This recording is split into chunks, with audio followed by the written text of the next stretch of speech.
બનાસકાંઠાના ખેમાણા ટોલ ટેક્સમાંથી મુક્તિ માટે ખેડૂતો આંદોલન કરવા માટે તૈયાર છે। 20 કિલોમીટર સુધીના ગ્રામ્ય લોકો માટે ટોલ માફીની માંગ પ્રબળ બની છે તો 18 ઓગસ્ટે હજારો ખેડૂતો રસ્તા રોકી વિરોધ કરવાની ચીમકી ઉચ્ચારી રહ્યા છે। ત્યારે પ્રોજેક્ટ મેનેજર શૈલેન્દ્રસિંહ રાજપૂતે સ્પષ્ટ કર્યું કે ટોલ પ્લાઝાથી 5 કિલોમીટરમાં આવેલા ગામોના લોકોને માસિક પાસ લેવો ફરજિયાત છે। માસિક ₹350નો પાસ મેનેજમેન્ટને કહી ₹100 કરવામાં આવ્યો, પરંતુ ટોલ માફીની कोई जोगवाई नहीं।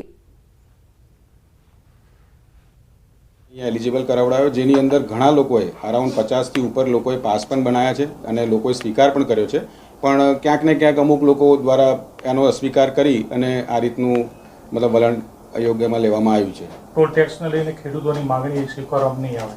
ટોલ ટેક્સ દ્વારા તો એક જ વસ્તુ છે કે જે રૂલ્સ એન્ડ રેગ્યુલેશન્સ છે એને જ ફોલો કરવામાં આવશે। રૂલ્સ રેગ્યુલેશનમાં જે 350નો માસિક પાસ છે એને જ સ્વીકાર કરવામાં આવશે। ફ્રીની એવી કોઈ જોગવાઈ છે નહીં। તો હું અમદાવાદમાં સાબરમતી રિવરફ્રન્ટ પર ક્રૂઝ સેવા ફરી એકવાર શરૂ કરવામાં આવી છે। 4 મહિનાથી ક્રૂઝ સેવા બંધ હતી, હવે ફરી સેવા શરૂ થતાં ઓનલાઈન બુકિંગ થવાનું શરૂ થઈ ગયું છે। જન્માષ્ટમીના તહેવારને લઈ ક્રૂઝમાં વિશેષ આયોજન કરવામાં આવ્યું છે। મટકી ફોડ કાર્યક્રમ પણ ક્રૂઝમાં કરવામાં આવશે, જેના માટે એડવાન્સ બુકિંગ થઈ રહ્યું છે। સાથે ક્રૂઝમાં કેફે પણ શરૂ કરવામાં આવ્યું છે, જે રાત્રે 11 થી 4 વાગ્યા સુધી ચાલુ રહેશે। છેલ્લા 4 મહિનાથી જે આપણે વાત કરી કે રિવર ક્લિનિંગ માટે શરૂ કરી હતી અને ક્રૂઝ વરસાદના કારણે પણ બંધ હતી, પણ ગઈકાલથી ક્રૂઝ શરૂ થઈ ગઈ છે અને ખૂબ મોટી સંખ્યામાં પ્રવાસીઓ પણ ત્યાં આવતા થયા છે અને આવનાર સમયની અંદર ક્રૂઝ રાબેતા મુજબ જ હવે ચાલવાની છે।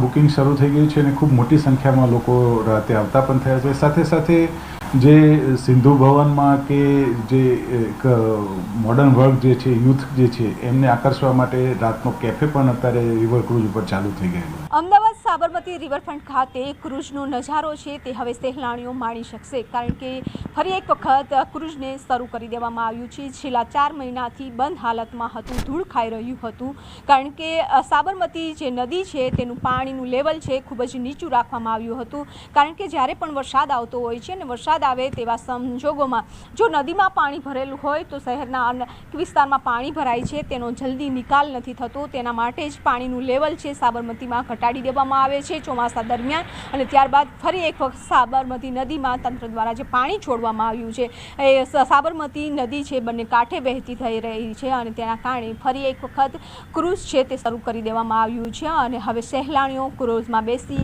અને રિવરફ્રન્ટનો નજારો માણી શકશે। કેમેરામેન પંકજ મકવાણા સાથે વિભુ પટેલ, ન્યૂઝ 18 ગુજરાતી, અમદાવાદ। રાજકોટ ગ્રામ્ય લોકલ ક્રાઇમ બ્રાન્ચની ટીમે મંદિરોમાં લૂંટ તેમજ ઘરફોડ ચોરી કરનારી ગેંગના 3 સભ્યોને ઝડપી પાડ્યા છે। ક્રાઇમ બ્રાન્ચની ટીમને બાતમી મળી હતી, જેના આધારે લોકલ ક્રાઇમ બ્રાન્ચની ટીમ દ્વારા લૂંટ ચલાવનારી ગેંગના 3 સભ્યોને ઝડપી લીધા છે। પોલીસની પૂછપરછમાં આરોપીઓ દ્વારા જાણવામાં આવ્યું છે કે તેઓ હાઈવે ઉપર આવેલા તેમજ હાઈવેથી નજીક હોય તેવા મંદિરોને ટાર્ગેટ કરતા હતા, તેમજ જે મંદિરમાં લોકોની અવરજવર ઓછી હોય તેવા જ મંદિરમાં લૂંટનો પ્લાન ઘડવામાં આવતો હતો। તો સાથે જ જે મંદિરોમાં મહંત કે સાધ્વી એકલા રહેતા હોય તેવા મંદિરોને લૂંટ માટે પસંદ કરવામાં આવતા હતા। આ લોકો પહેલા રેકી કરતા હતા, જે મંદિરો હાઈવેની નજીક આવેલ છે ત્યાં જ આ લોકો લૂંટને અંજામ આપતા હતા। પહેલાં રેકી કરી લે અને પછી એવા મંદિરોને ટાર્ગેટ કરે જ્યાં વધારે લોકોની અવરજવર નહીં હોય અને મહંત કે સાધ્વી લગભગ એકલા રહેતા હોય। તો આ રીતે આ ટોળકી જે છે આ ઘટનાઓને અંજામ આપતી હતી। આમાં ટોટલ મુદ્દામાલ જે છે એમાં 4,49,000ના મુદ્દામાલ કબજે કર્યા છે। આમાં દાગીના છે, રોકડા છે, મોબાઈલ છે અને જે ગાડીઓ 2 બાઇક અને એક જે કાર આ લોકોએ વાપરી હતી એ કબજે। તો બિન અનામત આયોગમાં ચેરમેન સહિતના હોદ્દા ખાલી છે। ચેરમેન, વાઇસ ચેરમેન સહિત સમગ્ર બોર્ડમાં નિમણૂકો બાકી છે, ત્યારે તાત્કાલિક નિમણૂકો કરવા રાજપૂત સમાજ અને પાટીદાર સમાજ માંગણી કરી રહ્યા છે। પાટીદાર અને રાજપૂત સમાજના આગેવાનો ગાંધીનગર જઈ પ્રવક્તા મંત્રી અને ઉદ્યોગ મંત્રી સહિતના નેતાઓને મળીને આ બાબતે રજૂઆત કરશે। તો આ તરફ રાજપૂત એકતા મંચની માંગણીને પાટીદાર સમાજે ટેકો આપ્યો છે। સરકાર તાત્કાલિક બિન અનામત આયોગની જગ્યા ભરે તેવી રજૂઆત કરીશું તેમ જણાવ્યું છે। 25/8 પહેલાં ગુજરાત સરકાર બિન અનામત વર્ગના બોર્ડ અને નિગમમાં ચેરમેન અને વાઇસ ચેરમેન સાથે બોર્ડની નિમણૂક કરે અને અત્યારે હાલમાં જે એમડી છે એમને કાયમી હોદ્દો આપવાની વાત કરી રહ્યા છીએ, ત્યારે સરકાર આ બાબતમાં યોગ્ય પગલાં લે, કારણ કે અમારા ખૂબ જ વિદ્યાર્થીઓ હેરાન થઈ રહ્યા છે. લોકોને લોન અને એનઓસી માટે પણ લાઈનોમાં ઊભું રહેવું પડે છે. તો આ બાબતે સરકાર ઘટતું કરે એવી અમે વિનંતી કરવા માટે રજૂઆત સાથે આજે આવ્યા છીએ. આજે રાજપૂત સમાજ દ્વારા બિન અનામત આયોગમાં જે ચેરમેનની જગ્યા ખાલી છે, વાઇસ ચેરમેનની જગ્યા ખાલી છે, ડિરેક્ટરોની જગ્યા ખાલી છે, એ બાબતે રજૂઆત કરવા અમે આવ્યા છીએ. અને આ રજૂઆત બાબતે વહેલી તકે એમાં નિમણૂક થાય અને બિન અનામત આયોગમાં આવતા વિદ્યાર્થીઓની, લાભાર્થીઓની જે કંઈ અરજીઓ પેન્ડિંગ છે એનો વહેલીસર નિકાલ થાય એ માટે અમે રજૂઆત કરવા આવ્યા છીએ. આમોદ નગરપાલિકાના કોન્ટ્રાક્ટર મૈલેશ મોદી દ્વારા નગરપાલિકા પર ગંભીર આક્ષેપો કરવામાં આવ્યા છે. મૈલેશ મોદી છેલ્લા 10 થી 15 વર્ષથી આમોદ નગરપાલિકામાં કોન્ટ્રાક્ટરનું કામ કરે છે. આમોદ નગરપાલિકામાં કોન્ટ્રાક્ટરને 8 મહિનાથી 14.20 લાખનું પેમેન્ટ ચૂકવાયું નથી. છેલ્લા 8 મહિનાથી કરેલા વિકાસના કામોના કુલ 14,20,000ના બિલ બાકી હોવા છતાં ચૂકવણી ન થતા કોન્ટ્રાક્ટર રોષે ભરાયા છે. વિકાસના કામોના બાકી બિલ પેટે મને 3 કામોના બિલનું ચૂકવણું 30/7/2024ના ચેકથી મને કરવામાં આવેલું છે.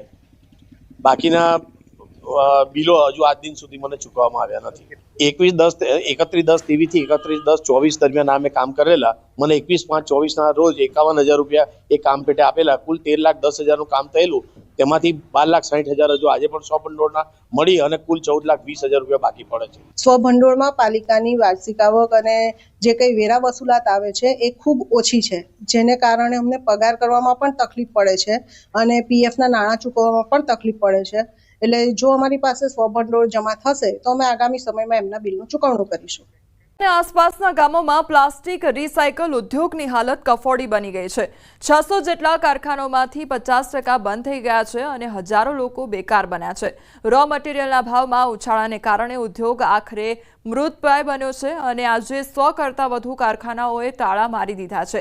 ધોરાજી, જે વર્ષોથી પ્લાસ્ટિક વેસ્ટ રિસાયકલ કરવાનું કેન્દ્ર રહ્યો છે, તેને હવે મંદીનું ગ્રહણ લાગ્યું છે અને ત્યારે ઉદ્યોગ બચાવવા માટે સરકાર પાસેથી સબસિડી, ટેક્સ રાહત જેવી સહાયની માંગ ઉઠી રહી છે.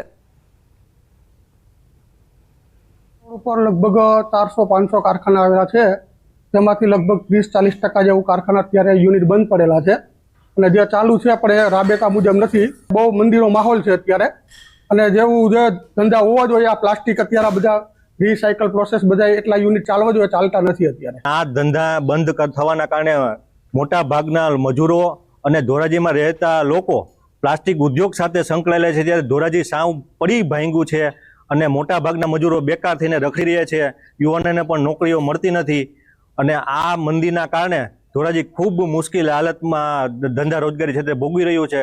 કારણ કે મુખ્ય જ ધંધો ધોરાજીનો જો પ્લાસ્ટિક ઉદ્યોગ છે અને એ જ પડી ભાંગે તો ધોરાજીના લોકો અહીંથી હિજરત કરે એવી પરિસ્થિતિ સર્જાણી છે. 25 થી 30%, બીજી 25 થી 30% 24 કલાકને બદલે 12 કલાક જ ચાલે છે. એટલે અમારે અત્યારે મંદીનું માહોલ છે અને અમને ખૂબ જ ચિંતા થઈ રહી છે કે આવનારા સમયની અંદર અમારા ઉદ્યોગનું શું થશે. અને બીજું, જે બહારથી મજૂરો આવે છે તેને અમે રોજગારી અત્યારે મંદીને કારણે રેગ્યુલર આપી નથી શકતા, એટલે બહારના મજૂરો અમારે ત્યાં રહેતા નથી, એટલે મજૂરોની પણ તકલીફ છે. તકલીફ થવાનું કારણ મંદી જ છે. તો સરકાર પાસે એક અપેક્ષા રાખીએ છીએ કે આ પ્લાસ્ટિક રિસાયકલિંગ ઇન્ડસ્ટ્રી છે, ખરેખર આ ગવર્મેન્ટનું સ્વચ્છ ભારત મિશનની અંદર આ ઇન્ડસ્ટ્રીઝનો સમાવેશ કરવો જોઈએ અને બને એટલી આ ઇન્ડસ્ટ્રીઝને સહાય આપવી જોઈએ. રાજકોટના ધોરાજીના અંદરમાં જે રિસાયકલમાંથી વેસ્ટમાંથી બેસ્ટ બનાવતા 450 કારખાના પ્લાસ્ટિકના, તે અત્યારે 30 થી 40% કારખાનાઓ બંધ છે. જેવી રીતે મંદીનો માહોલ હોય, એક સમયના અંદરમાં જે પ્લાસ્ટિકના કારખાના ધોરાજીના અંદરમાં ધમધમતા હતા, અત્યારની પરિસ્થિતિ એવી છે કે મંદીના માહોલમાં આપણે પહેલા સીધા દ્રશ્યો બતાવી દ્રશ્યો જોઈ શકો છો કે 450 કારખાના, તેમાંથી 30 થી 40% અત્યારે કારખાના બંધ છે. તેને લઈને જે મંદીનો માહોલ છે, જે મજૂરો તે બહારથી બોલાવવામાં આવે છે, બિહાર છે, યુપી છે, ત્યાંના મજૂરો આવતા હોય છે, પોતાની રોજીરોટી માટે આવતા હોય છે.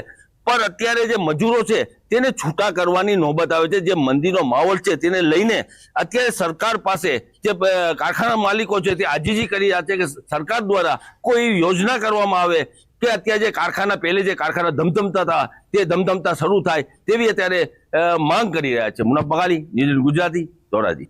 જંબુસરમાં પાત્રતા વગર સસ્તા અનાજ મેળવનારા સામે કાર્યવાહી તેજ કરવામાં આવી છે। પૈસાદાર રેશન કાર્ડ ધારકો સામે મામલતદાર દ્વારા કડક કાર્યવાહી શરૂ કરાઈ છે।